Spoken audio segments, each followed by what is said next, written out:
Good morning twelfth class. मैं आप लोगों को आज पढ़ाऊँगी आपकी पाठ्य पुस्तक गद्य गरिमा में से, ठीक है, राष्ट्र का स्वरूप, इसका सारांश। श्री वासुदेव शरण अग्रवाल, राष्ट्र का स्वरूप। निबंध में कहा है कि राष्ट्र का जो स्वरूप है 3 तत्वों से बनता है। पहला तत्व है भूमि, दूसरा है जन और तीसरा है संस्कृति। भूमि तत्व। अब लेखक का कहना है कि भूमि का निर्माण देवों ने किया है और भूमि के बिना किसी राष्ट्र की कल्पना नहीं की जा सकती। इसलिए भूमि के भौतिक रूप, सौंदर्य और समृद्धि की जानकारी प्राप्त करना जागरणशील राष्ट्र के नागरिकों का परम कर्तव्य है। पृथ्वी को माता के रूप में मानना राष्ट्रीयता की भावना के उदय के लिए आवश्यक है। अब दूसरा है जन तत्व।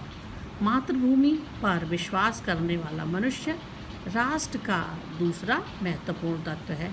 यदि पृथ्वी हो पर मनुष्य ना हो तो राष्ट्र की कल्पना नहीं की जा सकती। जन के कारण ही पृथ्वी मातृभूमि की संज्ञा प्राप्त करती है।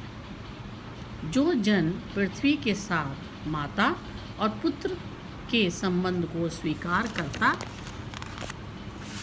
है उसे ही पृथ्वी के वरदानों में भाग पाने का अधिकार है।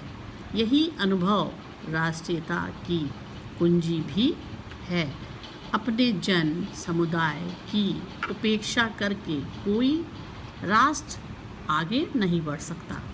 अतएव राष्ट्र के प्रत्येक अंग की सुधि लेनी होगी, क्योंकि राष्ट्र रूपी शरीर के किसी एक अंग में भी यदि निर्बलता और अंधकार है तो समग्र राष्ट्र का स्वास्थ्य उतने अंश में अशक्त रहेगा। इसलिए प्रगति की एक जैसी उदार भावना से संपूर्ण राष्ट्र को संचालित होना चाहिए।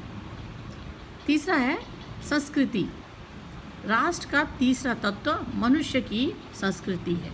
यह राष्ट्रीय जीवन के वृक्ष का पुष्प है तथा ज्ञान और कर्म के उस पारस्परिक प्रकाश का नाम है जिसका मूल आधार पारस्परिक सहिष्णुता और समन्वय की भावना है।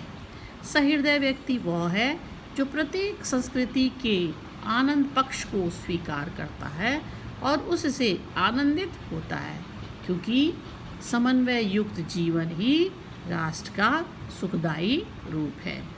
बच्चों, ये सारांश यहाँ पे आपका ख़त्म हो गया है, ठीक है। इसको ध्यान से पढ़ लीजिएगा और इस YouTube को भी आप घर पर सुन लीजिएगा और इसको अपनी कॉपी में लिखिएगा, ठीक है।